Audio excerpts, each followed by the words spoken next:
Hello again, everybody. We've got another interview today after a successful chat with Amanda the other day on free school bus transport. I've decided to bring her back on and learn more about her and more about Coity. Hello, Amanda. Hello again. Thank you for doing this. No problem. Okay, a lot of people will be familiar with you in Coity because you're very visible, but to people who don't really know you, tell us a bit about yourself.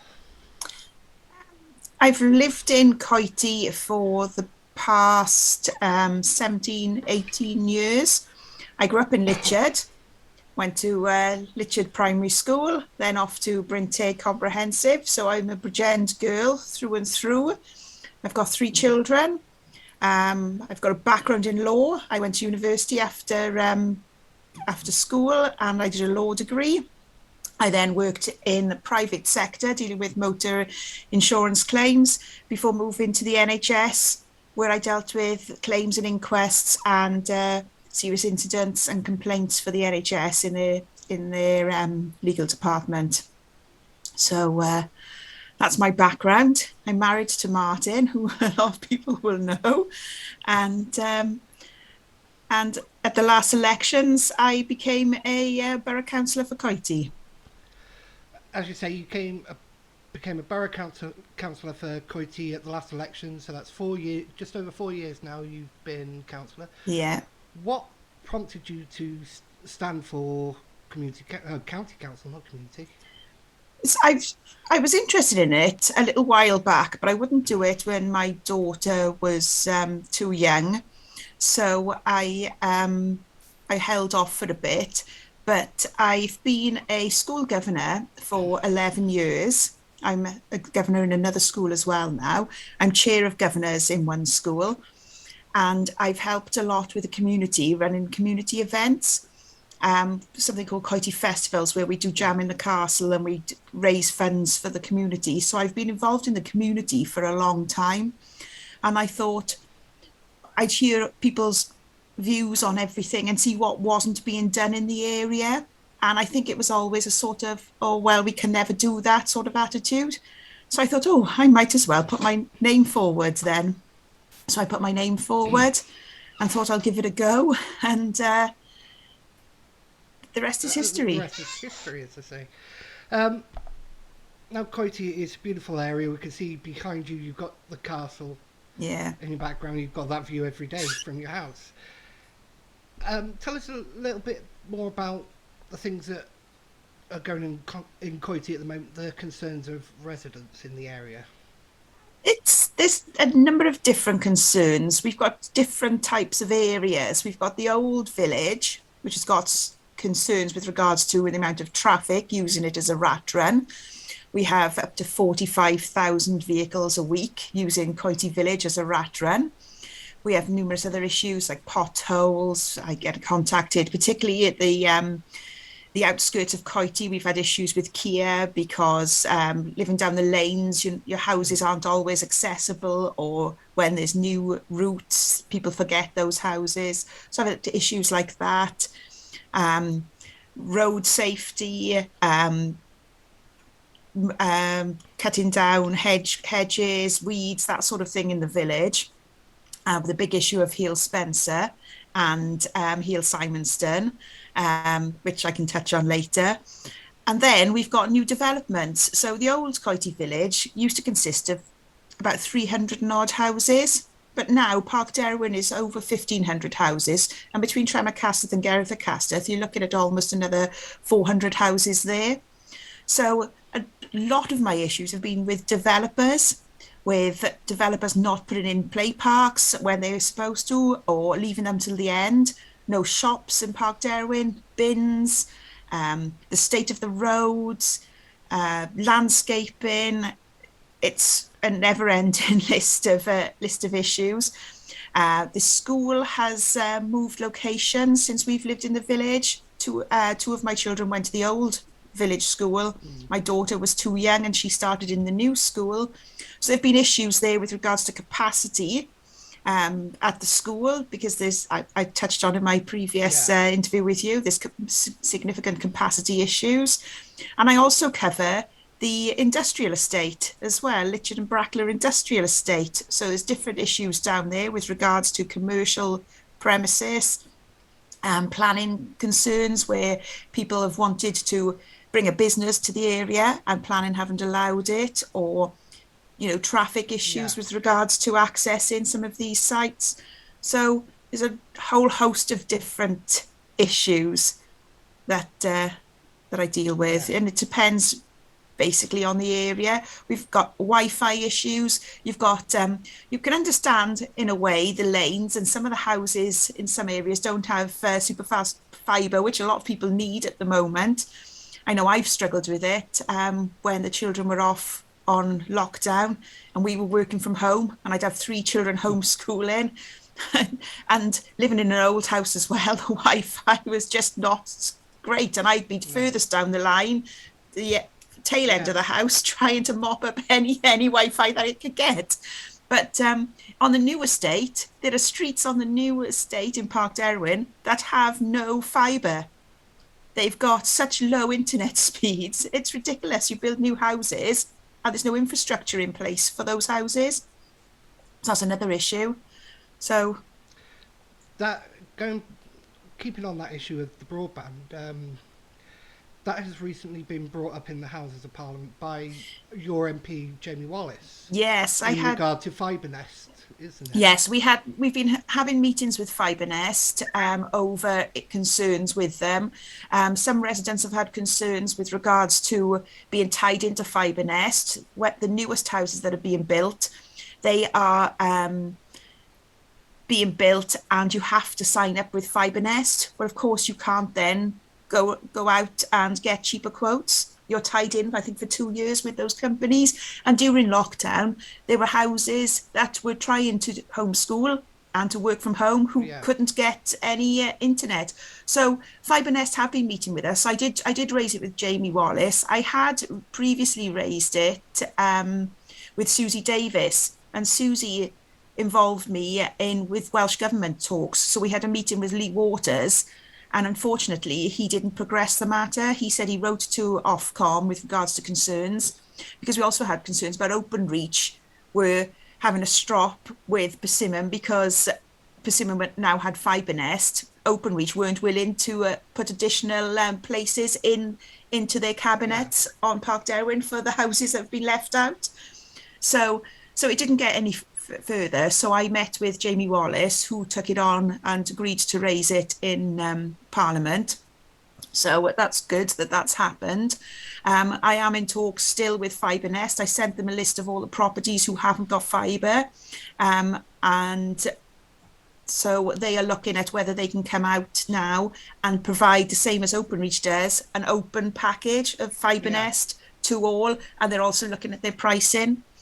So that's a positive result. That has it's taken several years, but it is hopefully now coming to to the end. Yes, it's so FibreNest were contracted by Persimmon to place these in. FibreNest is owned by Persimmon. Ah. It's a company that Persimmon set up because obviously they build lots of houses. They saw that there was a market for having their own company that provides the internet, which is why people were upset that they were being tied into FibreNest and couldn't then go out to the market and see if they could get cheaper broadband. Yeah, it's kind of anti-competitive, because you do have a monopoly situation in the UK that you're not allowed to own monopoly. I think it's only the water companies that can, because they can't share water systems and things like that. But I'm surprised that a company like Persimmon are allowed to do this. Build an estate and essentially hold people to ransom, saying if you want broadband or anything like that, you've got to go with us because that's the only thing. Yeah. And that's why I met with Welsh Government, and they wrote to Ofcom, who said there was nothing, they had no concerns, which was a bit worrying. So hence, when we had a new MP, I contacted him. Yeah. Anyway, it sounds like you've had a lot to deal with in the last 4 years. And I know a couple of months ago, a list came out of the amount of referrals each councillor has done. Yeah. Now, obviously, Hugh David, council leader, is top of that list, but you are very close to that top, within the top 5, I believe, of Yeah. councils using referrals. Now, a lot of people won't know what referral system is, so if you could give us a little explanation of that. Yeah. So if you have an issue or a concern or a query with anything relating to the services that BCBC provide, which can include the bins, street lighting, care, schools, social services, libraries, things like that, if you have a Yeah, concern, as a counsellor, I get that emails to me or Facebook. I'm on Facebook, so people can contact me 24/7. I've got a belief that there is no turn off time for me. I'm happy to meet with residents weekends, evenings, early mornings. You know, I'm contactable. I'm here. So yeah, people can contact me any way they want. So I put a referral in. So I send an email to a member referral email address. That's then sent on to the directorate or directorates responsible, and they have 10 working days in which to come back to me with a response or to resolve it. So for example, if it's street lighting, they will log those streets that need new bulbs or fixing. They will go out and fix them and then confirm to me that it's been completed. Roadworks or traffic, if I go to highways with regards to faulty traffic lights, I will normally phone those in first, because it's easier and quicker to get an engineer out, particularly if yeah, lights aren't working. It's more of an urgent situation. So I won't put those through the member referral scheme. I will only, for example, put a member referral in on traffic lights, because the traffic lights in Coity are intermittent and they're constantly breaking. So I phone, and every time I report it, I've then backed that up now with an email to say it's happened now. I phoned in 5 times in the last month. There's clearly a problem. So they come out and investigate that, and they've come back to me and told me, for example, there's a fault underground. So they have to now go underground with the cable in and resolve that. So they come back to me with a response. Now, what I've seen is, because Parc Derwyn and Gerdd y Castell aren't adopted by BCBC yet, they wouldn't deal with the majority of concerns that are raised there. They will deal with the care issues, they will deal with the school issues, and they will deal with social services issues, but they don't deal with street lighting, they don't deal with the landscaping, they don't deal with the state of the roads, because they're unadopted. That's for the developers. So on top of my referrals, I then have to go to the developers with any concerns there. So it's like those won't be showing in my referral rates. But what you do find is, and I found over the years, as Parc Derwyn has grown and more houses have been built, the number of residents in my ward has grown substantially. yeah, So I think I have almost double the number of houses as Pendray, for example.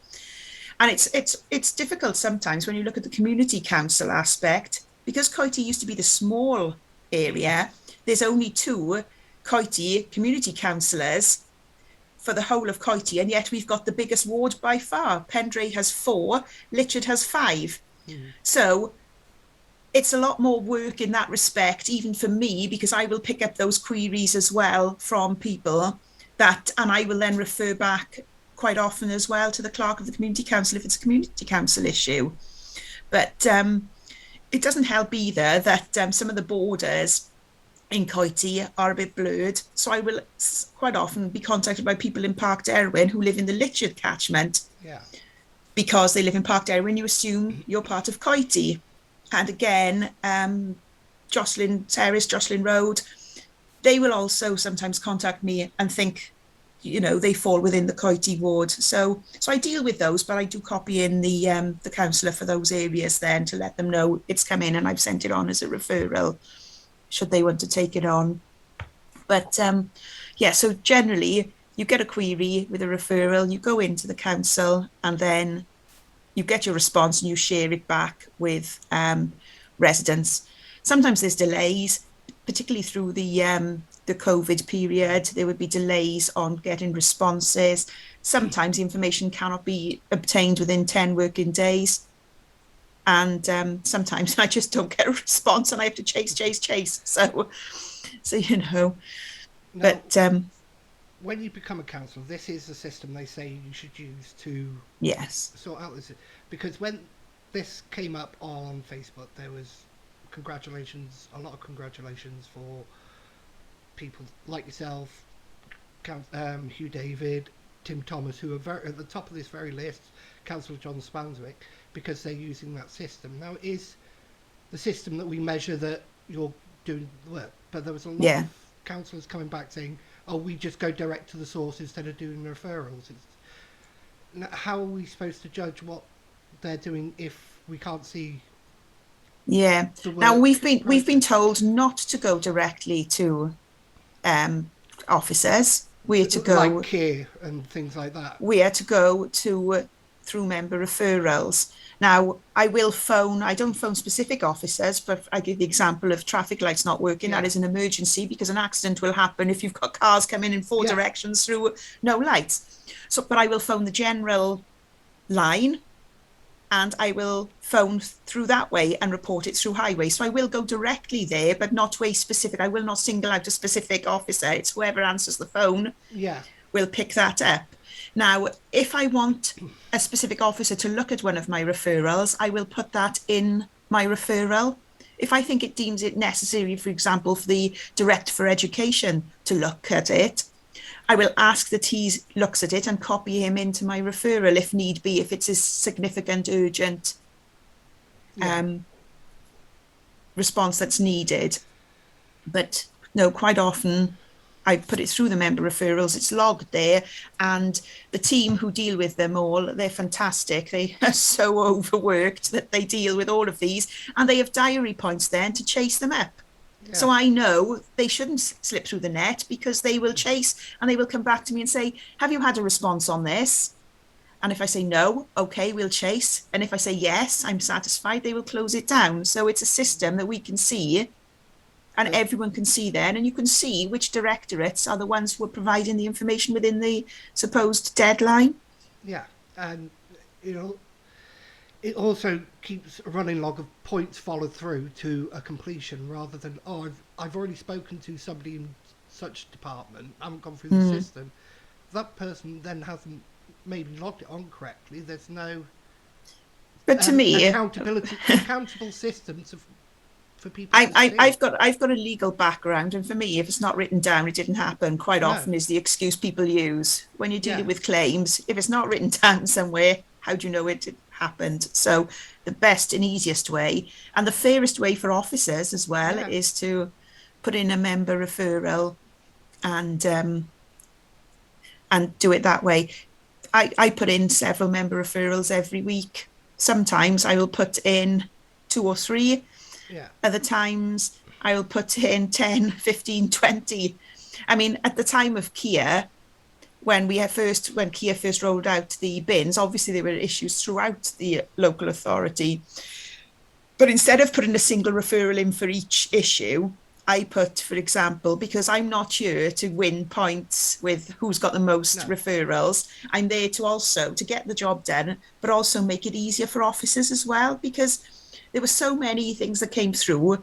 I had a spreadsheet, so I created my own spreadsheet with the columns with the issues, with the postcode, the house number, and what needed yeah, doing. So I sent a spreadsheet with 96 different households with different issues on that spreadsheet because it was easier for officers. I could have put 96 different referrals in, but yeah, you imagine the time it would take for member referrals team to forward each of those on, set it up on the system, to then respond. It's just crazy. So sometimes I will put numerous referrals in one, group it in one, because I'm trying to make things a lot easier for yeah. officers to deal with because they don't want hundreds and hundreds of emails when they similar issues. And I think having that system going through member referrals, and instead of going direct to the directorate or something, if you do member referrals, everything's in an orderly queue. Then, if you're going direct to the directorate, it Yeah. depending on who it is and what sort the council, whether they're high up in the thing. I'm not accusing any leader or mayor or deputy leader or anybody doing this, or cabinet member. But if somebody like that went straight to a directorate, it could be construed as, I've got to do this first before going Yeah, through the yeah. natural order. But that Which can is why happen you'll with any find, councillor. yes, just why you'll find a lot of their member referrals are high Yeah, because they put them in through a member referral.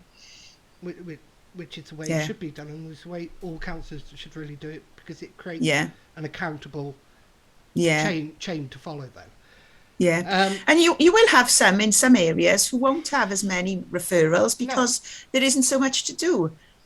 And like, for example, you'll see my actual referral rate had had Parc Derwyn been adopted would have probably been about 3-4 times the rate it is now. yeah, But people don't see the work I do with Persimmon.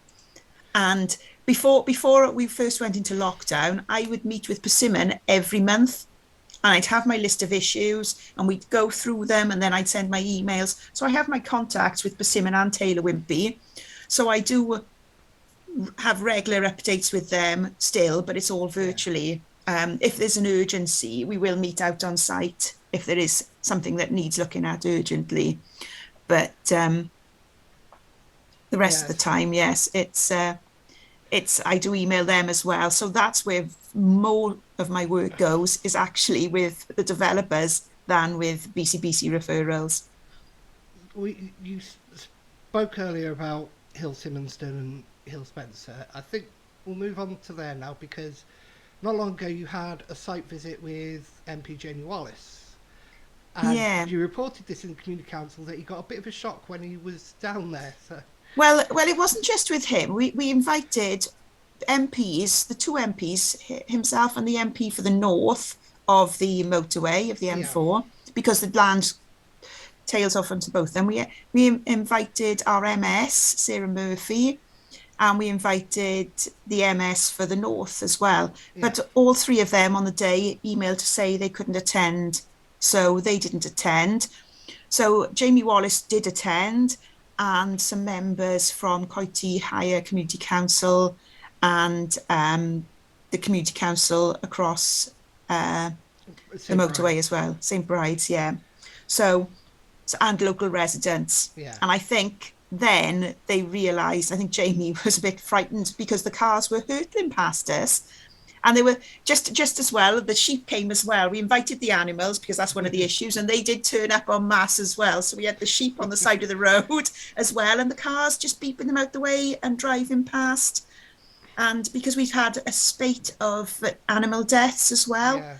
it got to the point where we thought, are these targeted deaths because there were so many happening? It seemed to be one every few days that they Yeah, were there was a reported on the period. There paper. was significant, and we didn't have that last year or the year before, but more and more cars are using Coity as a rat run now, and they're speeding over. We've had arguments with the police about them. We invited the police as well. They didn't attend either. We've had arguments about putting speed cameras in the vans in, but Yeah, we were told when they did an assessment, the average speed at the one point was 37 miles per hour. Bearing in mind this is 30 50, limit, yeah, and the average in another area was 41. So I said, well, both of those are significantly over the speed limit, but they said it wasn't warranted. The speed wasn't high enough for them to warrant speed cameras in there. So it's and it's the way they drive as well. They drive down Hill Spencer, and we've got speed bumps, but they're so low, my car goes straight over them. But you yeah, get vehicles that would drive straight down the middle of the road to avoid them as well. And it's just so unsafe. A lady walking a dog was clipped by a car. Because of the unstable side of the road, a pregnant lady fell. Somebody is going to be seriously hurt or yeah. killed there. And It, it needs looking at. But unfortunately, I think politics is playing its ugly head here. yeah. And those who can make the right decisions and resolve it have put a stop on it. And it's just, I just don't know how we're going to find a resolution, because there's the standard response in the council of computer says no, we're not going to even attempt to look at how to Yeah, do this. And bearing in mind, my husband has is a chartered civil engineer and has built hundreds and hundreds of miles of probably thousands of miles of footpaths and roads. He knows the Yeah, costings, he knows what he's talking about, and yet it would be a simple solution. it's like we did speak about this with Martin, and it's something the community council have been pushing for years, even before I was on there, even before Martin was on there. And they've keep putting roadblocks up in the way. Like, we don't know who owns the land, and the community council took the cost on themselves and did land searches. And it turns out Bridgend County Borough Council owns most of the land, and there And was, the land they don't own, they will be yeah, adopting soon when they adopt Parc Derwyn. yeah. And Yeah. then we spoke. Then it's something to do with the drainage, and I think Bernard is something to do used to do something with drainage, and he said there shouldn't be any problem at all that. And I know so Martin's drainage with all of his yeah, things as well, and he said it's easy. The solution there is easy with regards to drainage. so it just seems no matter what the community council does and what yourself does, And what residents want. and what residents want, they don't think. But I put a petition online, and within 2 days, I had 650 people sign it. yeah, it's and it's not the fact of that. It's a few years ago we got um, funding for a footpath, but they used it elsewhere, Yeah. or on near Litch Cross, near the Yeah, to fields. put a footpath through a Put a field. field instead of where it was supposed to be done. And we got an Yeah. apology. Oh, sorry, you'll be in the next round of Yeah, I funding was in that meeting. when we apply for it. And Yeah. then since then, it's no, we're not going to do it. And No. despite all the promises and that, so Yeah. it is an issue. We know about Heel Spencer, but can you give us an insight on the problems with the Heel Simonston? Heel Symonston is where you come out of the village and they've built the link road from Tremacastell and Gerrard the Castell. So you come down to Heel Symonston towards the crematorium, and there are houses, there's a hamlet there, and they're out on their own, and there's no safe walking for them. And since they've put in Gerrard the Castell, the traffic there is increased.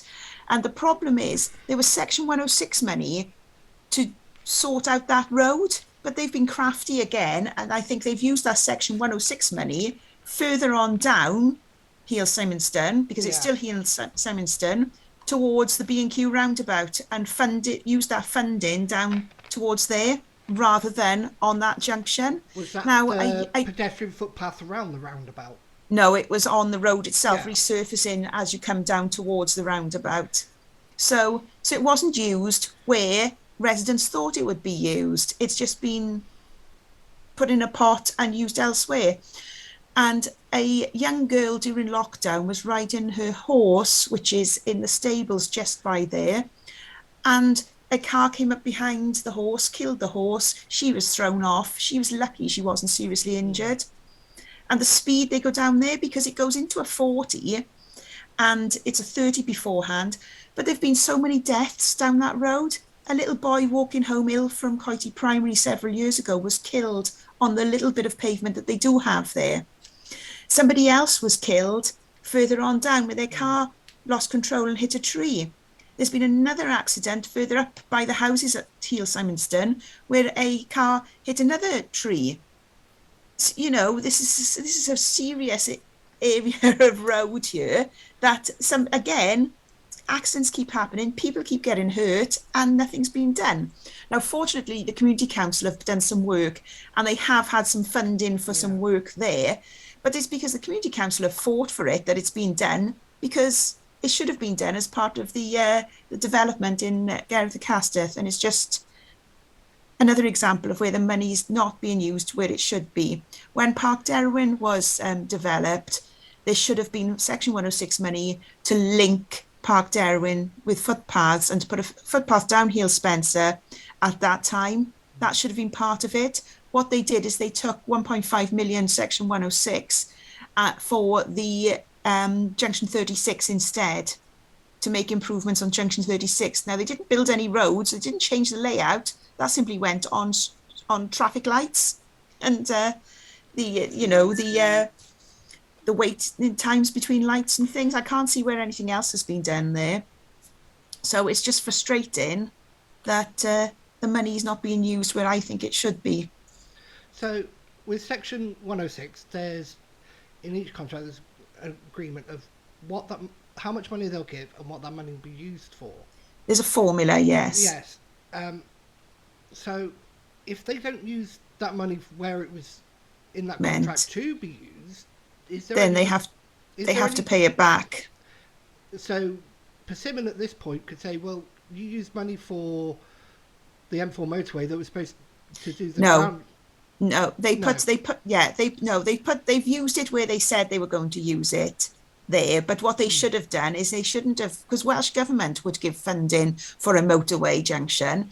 Yeah. They should have had the Section 106 for the infrastructure around Parc Derwyn, not up at the motorway. Yeah. So, But which is one of the reasons why I became a councillor, because things like that weren't getting done. There didn't seem to be a voice to say, no, hang on now, this is not going through this development until you sort out the infrastructure. the infrastructure So should always be in place before a development goes in place. yeah, So that funding should be granted. It's with the highways, and we spoke about Jamie Wallace, and unfortunately, because he's an MP, he doesn't have control over highways in Wales. But no, he can do what MPs do and speak to the right people in charge. But whether that yeah, can come out, it's not like an MS who no, has more direct control over funding in yeah, Wales. So yeah, as much as we want Jamie Wallace to do something, there's only so much he can actually do at this point. yeah, So yeah, it's more on your Senedd members. So any Senedd member, people in Coity, just contact your Senedd member saying this is really important yeah. before somebody's killed, especially on here. Well, yeah, but I'm disappointed that they didn't even turn up But and said, oh, we're looking at it. But if you don't turn up when your public are out there meeting, how do they know what the problems are? They haven't spoken to the public to see what the issues are. see, So, I remember before the last election, the big photograph in the Gazette at the time with Hugh Rankin Davis, other council members as well, that Labour and Community Council that had Labour people on there, celebrating the fact that they were going to do the bridge over the motorway. yeah, And it's not been done. this is nearly 5 years ago now, and it Yeah, still hasn't been done.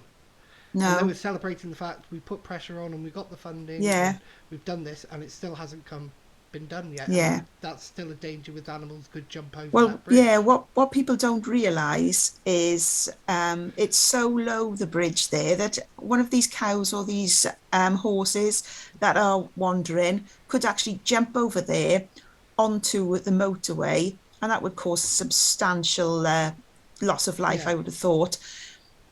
But also, if they're hit by a car on there, and I have seen a horse be hit by a car and killed just by there, they could be pushed over again into the yeah, motorway. And I don't think people realise just how unsafe it is there. And as I used to investigate road traffic accidents, I know how how worrying it is, and what one simple thing on the motorway where everyone has to slam on their brakes, the substantial impact of that and the loss of life and significant injuries from something happening like that. But I just feel that everything is so reactive. yeah, Nobody wants to take action before to stop something happening.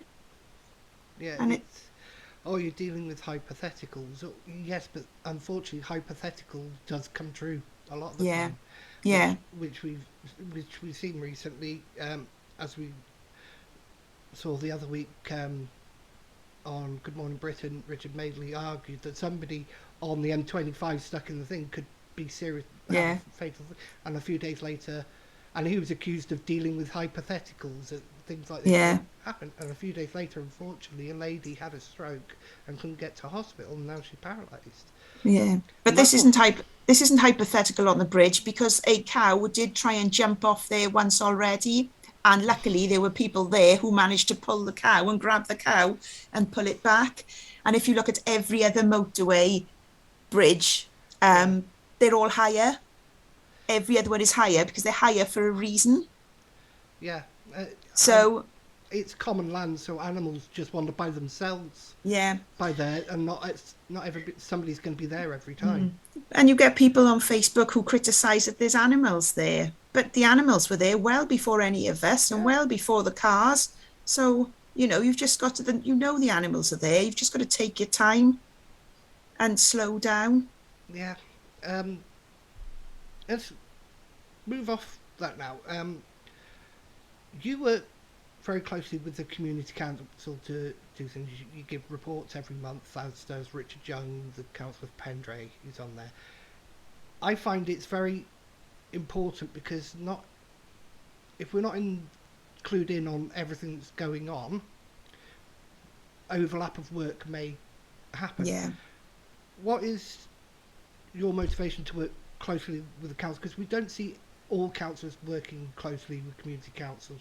See it in St Bride's Minor with Gareth Thomas, Janice and David Lewis, and Tim Thomas in Anasaldra. He's lucky he's only got one ward. Yeah. They've only got one ward councillor in Tim Thomas, and he's very good. Yes, he is the chair of the council, but he still does a lot of work. I find it extremely helpful as a community councillor when you do give reports, when Richard does give reports on what's going on in the area. Yeah. Oh, yeah, absolutely. I think I work, if I get information that I think the community council would benefit from, I forward the emails straight away to the clerk. And I think I've got a good relationship with the clerk as well. Yeah. I attend the meetings virtually and give updates every month. If I can't attend, I will send her a written update to circulate, because at the end of the day, your community councillors are representing the community as well. You were all elected, whether you're a borough councillor or a community councillor, you were elected to do a job for your community, to make your community better. And I think that was the other thing that I was annoyed with before I stood for election, was the apathy in Coity. And it was, oh, well, the community council is only there to empty bins. You're only there to do this and that. But you're not. No. You can do so much more. And that's proven now by the fact that BCBC are looking to community councils to asset transfer and to do other things because they haven't got the budget for it. So there's so much more a community council can do. And I think if a community council can do it and do it quickly, why shouldn't they?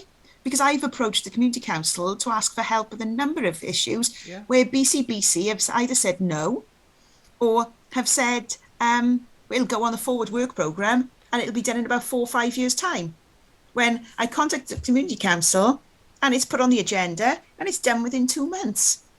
Yeah, and it's not just the quickness that community councils do. We can see it actually can be cost effective, like we've done with the play parks. We actually get them done at a lower cost than what BCBC do. And we've refurbished a few play parks within Coity Cllr at the moment, and we do it at a cheaper price than what the BCBC is doing. So effectively, it's good for value for money. And the county council need to work closer with community councils. We say this all the time. When it comes to planning, for example, they should be contacting and meeting with local members, because local members know their area. Had I been a councillor when Parc Derwyn was built, I would have stood there and refused to leave until they'd included Heel Spencer in there. You know the issues in your area. You know what the problem is. You should be involved. And likewise, community councils should be involved, because you are made up of people from that community. Yeah. And you know the area. You know what's needed. Yes, we are on the ground level quite often at the community council, and yes, there's a lot of things we can't actually deal with, but we know the right place to go, or where to send the right information, like to yourself or to a BC officer directly, because we work closely with them. Yeah. So community councils are great, and I think all community councils and county councils should work hand in hand, because you get so much more done, and information isn't lost all over the place then, because there's no communication between. Yeah, I'm looking at the back, my background now on here. You can see the castle, you can see the wall, and at the very bottom of the pavement you can see bits of weeds coming through. Now BCBC will spray that twice a year. The community council will send somebody out and they will just dig them up. Yeah. And it gets done regularly, and it's so much easier. It's also better because I'm able to when areas aren't adopted, I'm able to get the community council support with, for example, things like Parc Derwyn. I spoke to the clerk last week and asked if the community council could consider putting dog poo dispenser posts up in Parc Derwyn. I've spoken to Persimmon and they've given the approval. They've said it's fine for them to go up as long as there's no cost to themselves. But if I went to BCBC, they couldn't do that until it was adopted. We're several years off adoption still, but it's a way of getting, because those people on that estate are still paying their council tax. They're still paying everything and they're not getting much for it. They're getting social services, they're getting school, they're getting the libraries. Yes, that's paid for through there, and they're getting the Kia, but they're not getting the parks and the extras that other residents are getting. And they're paying more because their houses are newer. Their bands are higher than a lot of the older houses, and they're paying more council tax and yet getting less services. And the community council is a way of helping. If somebody comes to me with a query, and I will always say, oh, I'll see if it's a BCBC one. And if it's a one to do with one of the developments, well, I know they won't be able to do something there because it's not adopted. However, I will speak to the community council. And we will discuss it, I'm sure, at the next meeting. On the 12th. Anybody's welcome to come and listen in. So you just contact the clerk and she will give you the details to come and listen in. And I highly advise you to come and listen in because there's a gone. It sounds like Martin broken something. That's probably the dog in the background in the other room. I was going to say, we've mentioned parks a bit, and there's been a little bit of things with parks on Parc Derwyn and on Tremacasteth as well, over at the Wimpy. I remember when I was standing in Litchard, I went round looking around the area, the whole of Coity Cllr, and I remember that sign right at the front of Parc Derwyn that said, "Coming soon, new park." Yeah. Apparently that had been up there for 6 years. Yeah. So what are the situation with the parks in the new developments now? Oh, right. We got another hour. Probably not. The parks weren't. One park was put in a Parc Derwyn initially, and I believe that Taylor Wimpy put that one in, and they put a bin in with it. The bin was soon removed because nobody would take on the emptying of the bin. So that park remained. It wasn't adopted, and so Persimmon said, we are not building any more parks until that one's adopted. So I said, right, okay. So I got in touch with BCBC. What are you going to do? Surely they're supposed to be building these parks, and why aren't you adopting that one if you'd agreed that you'd adopt them as they were completed?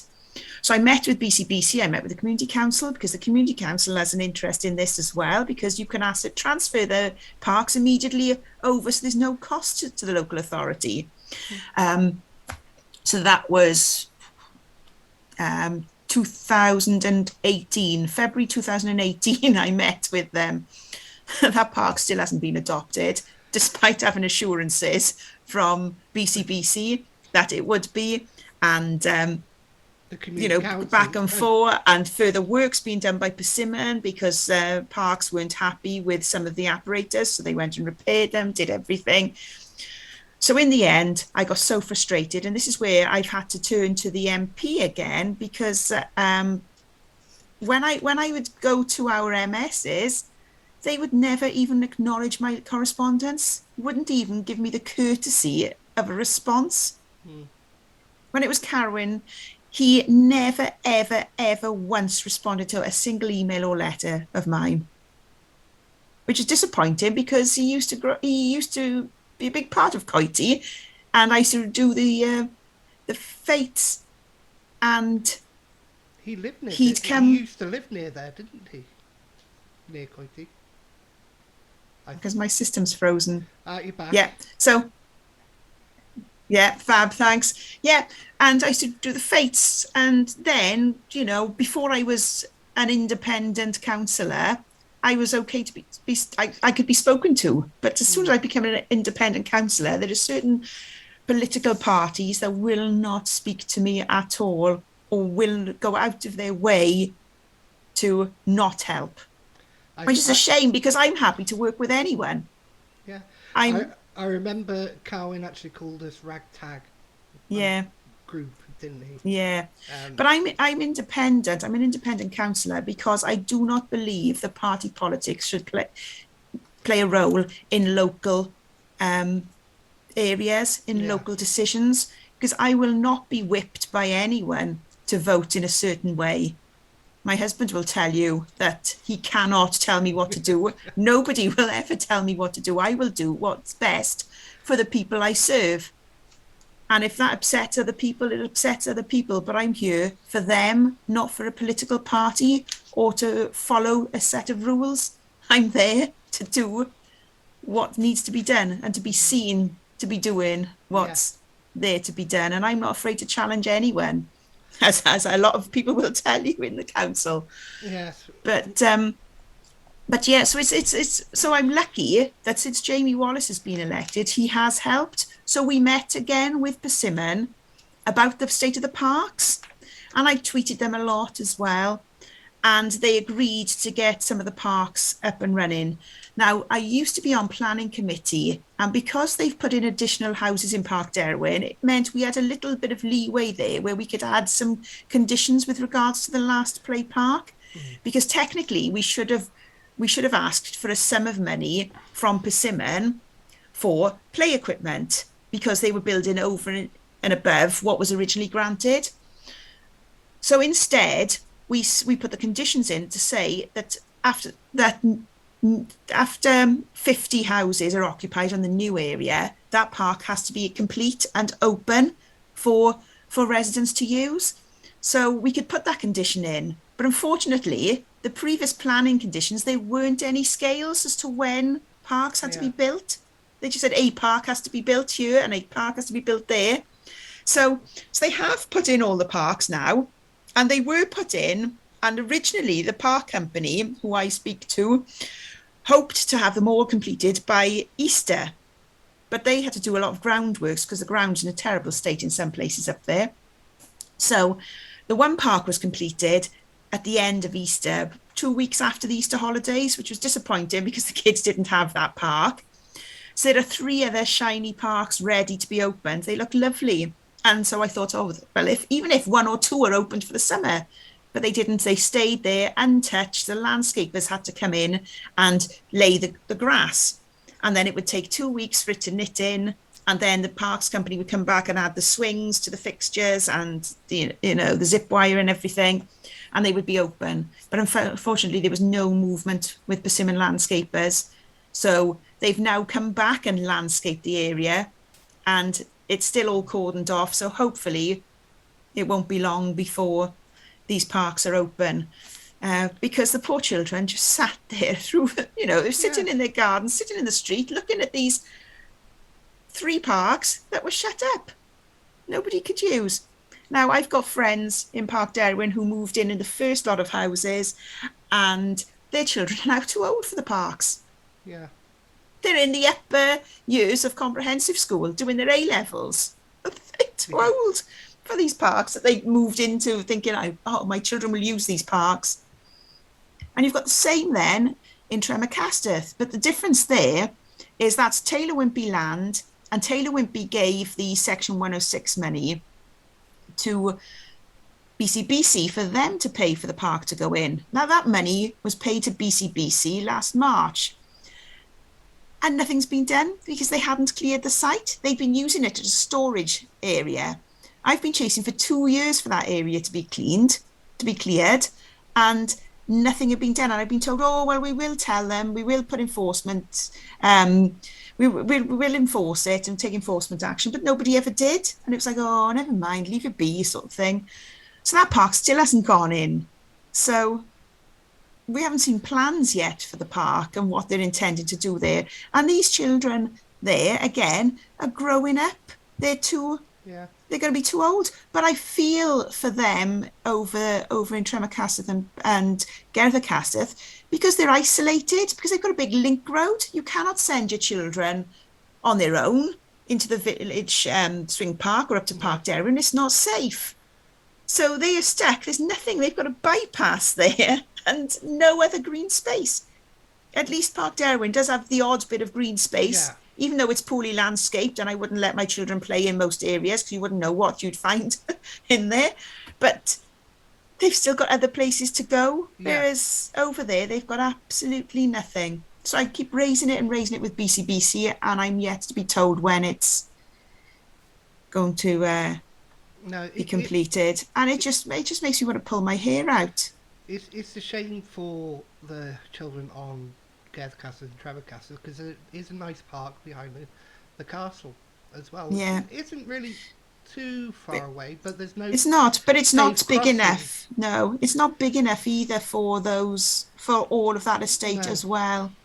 And when you buy a house, and most houses these days on new estates have children in them, you know, that you want facilities there for them. They grow up too quickly. Yes, it's just a shame.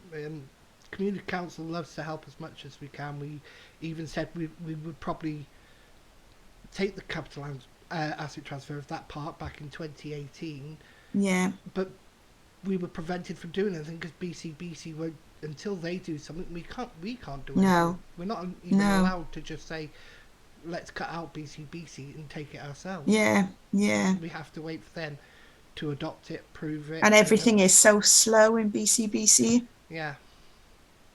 So That's one of my frustrations. I was just coming on to that. What is your biggest frustration at being a counsellor? Um, there's probably two. The biggest eye opener for me is the political side of things, how much politics goes on, and I absolutely hate it. I hate the politics.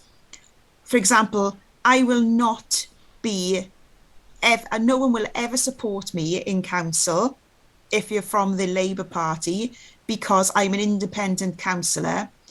Because my husband is part of BCI, I'm not, but they think that I am because my husband is, because I'm a stupid female who doesn't have her own voice. So if he's linked to them, I must be.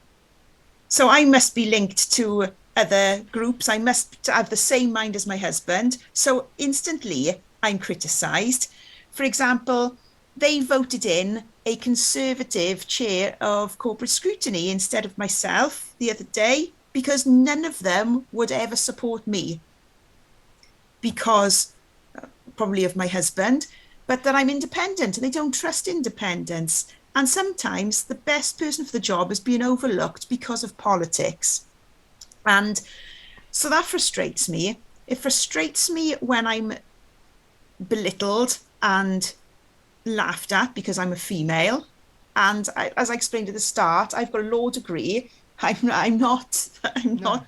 not, I've gone and worked my way up, but I'm not somebody who I know what's going on. And when I try and raise things, sometimes I'm just ignored.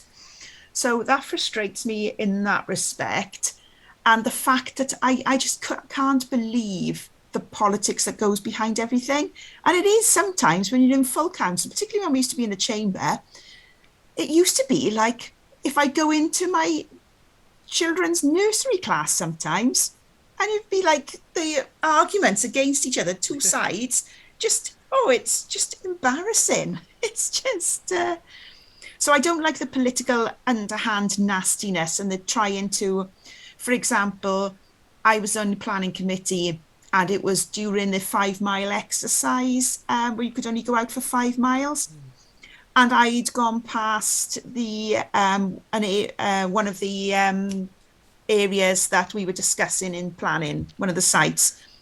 So instantly, you could see there were people on their phones sending messages between each other in a political group to try and belittle me on camera and say, oh, you've breached lockdown rules, you've done this and that, and trying to get me into trouble without asking first.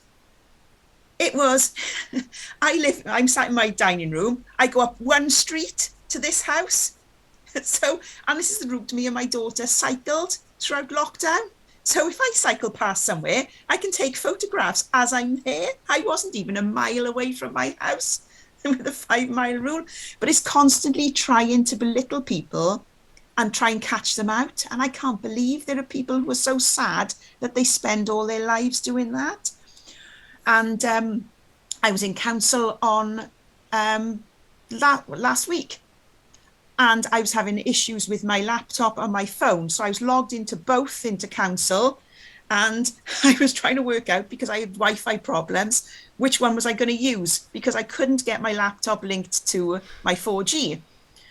So immediately, why are there 2 Amanda Williamses in here? As if I've allowed somebody else to log in or something. It's constant conspiracy theory of trying to trip people up. So I don't like that, because it is people overthinking things and not just getting on with their own. They're too busy worrying about others and politically trying to undermine constantly. So I don't like that. And the other thing I don't like is that there are some amazing officers in BCBC who work flat out and get things done. And you put a referral in and you've got fair play, you've got the response back, everything, before you even shut your laptop off the end of the day sometimes. And there are people like that, but there are also some who are very slow. And if you try and push that, you don't get anywhere. And I often feel like in some circumstances, it's the officers who are running the council. And you go into cabinet and I just don't bother anymore, because you don't get the pressure put on certain people, because there are certain directors, corporate directors, who do not respond to my emails at all. Do not, just ignore me. And that's not acceptable. And yet you haven't got the people there who will say, hang on, no, you listen to us. You need to work with us, not just ignore us, unless you're in the political, the ruling group. Circle. Unless you're in the ruling group, you don't matter. And we do matter. And I think sometimes we are being left, and our residents are being left. And it's just not fair. I'm guessing that's part of the reason why the Independent Alliance was formed, to be able to work together more. But it's not just independents are part of that group, is it? No, and we haven't. And we formed an independent alliance in BCBC because we are now the opposition, so we've got the biggest group. But we're not told how to vote. We're not told we have to agree. Everything we do is our own decision. And we've got a Liberal Democrat in our alliance. We've got a Propel member, but we come together for the benefit of the community, to try and give a voice to those who aren't being listened to. So, and there are independents who are not in the Independent Alliance, who want to work in a different type of independent alliance. They're not called an independent alliance, but we've got the Flimvy independents, or you've got other independents who work together in groups, and you've got others who are independent on their own. But it's just so that we've got support, and then, as a group, we've got a louder voice than singularly. Yeah, I was going to ask something else. I mean, it's completely gone out of my mind. When you were talking, it came to me, and it just totally went. But it's thrown me off now. Sorry. So,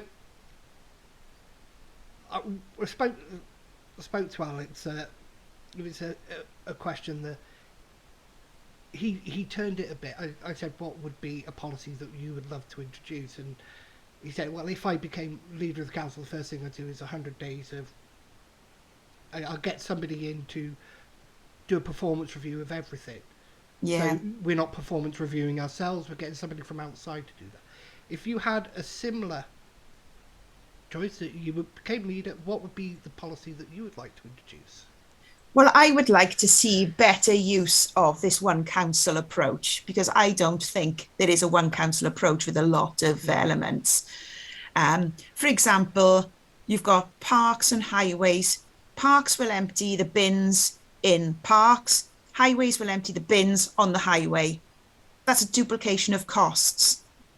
And there are some areas that are cutting costs and yet you're paying two people to do the same job. And then I was told, because when I was going out to get quotes for persimmon for them putting in bins, because they were looking at how much it would cost if BCBC were to empty them.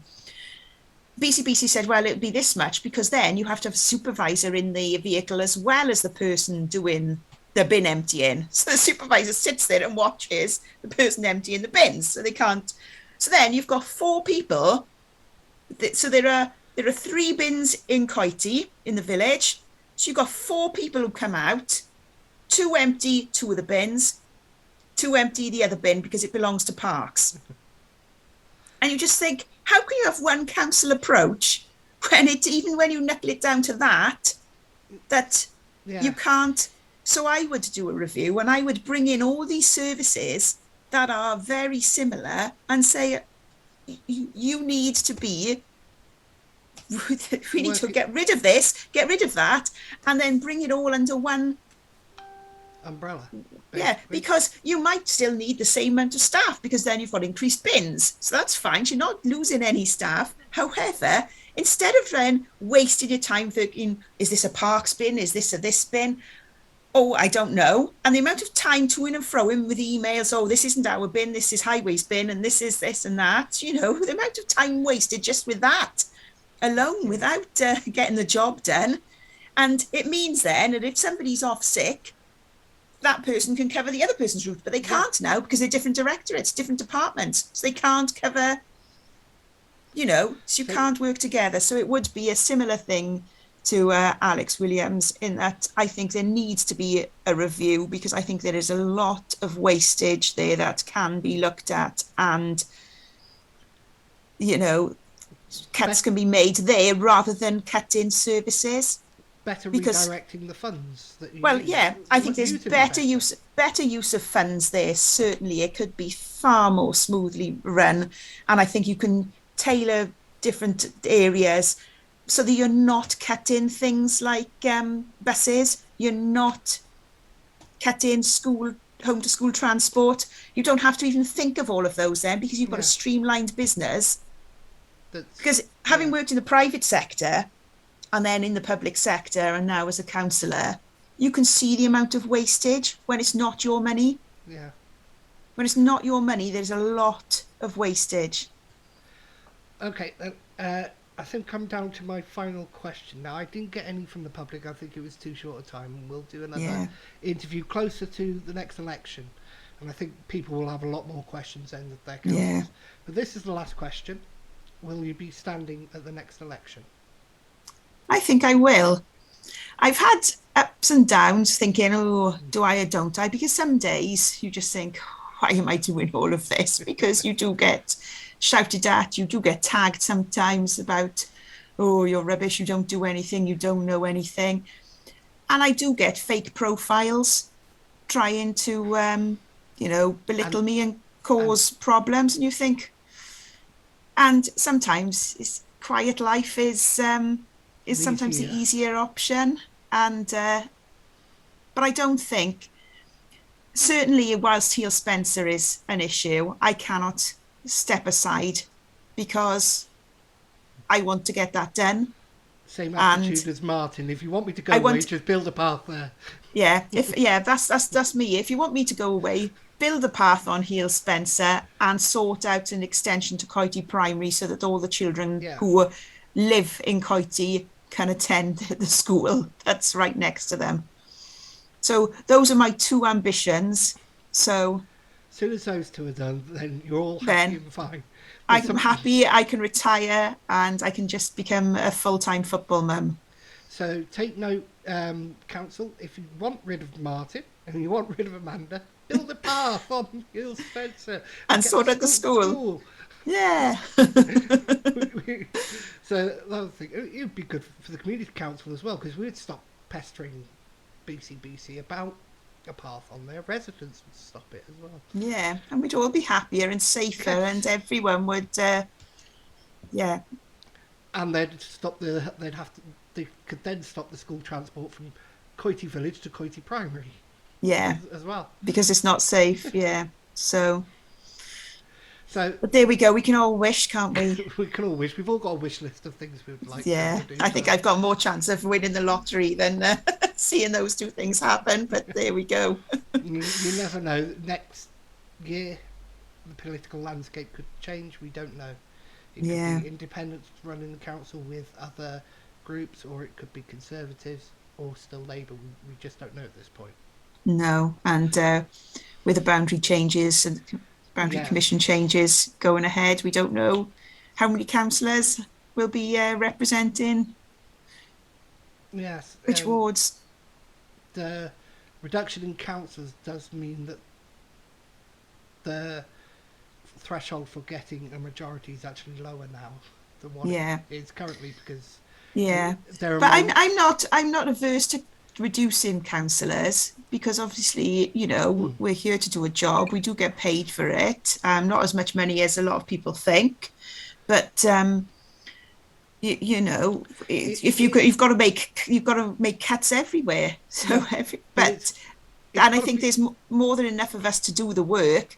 Yeah, But you need to make sure you haven't got these super wards, which I think Coity Cllr will become a super ward with 3 areas thrown in with 3 councillors, which makes it mm, crazy uh, because yeah, if you have 1 councillor who wants to do all the work and 2 councillors who are content to sit back and not do anything, you've got then 1 councillor who's running ragged doing it all. yeah. It's the same with Pencoid. That's becoming one thing, but yet the super ward that we do have, they're Is breaking up. becoming, yeah. So I So just think, there's no common sense in what in the way and they're there's doing things. no, and even the sensible suggestions that went to them, showing them how they could split up areas Yeah, sensibly, they didn't consider. So it's a shame, but as long as it's not the residents who lose out with all of this.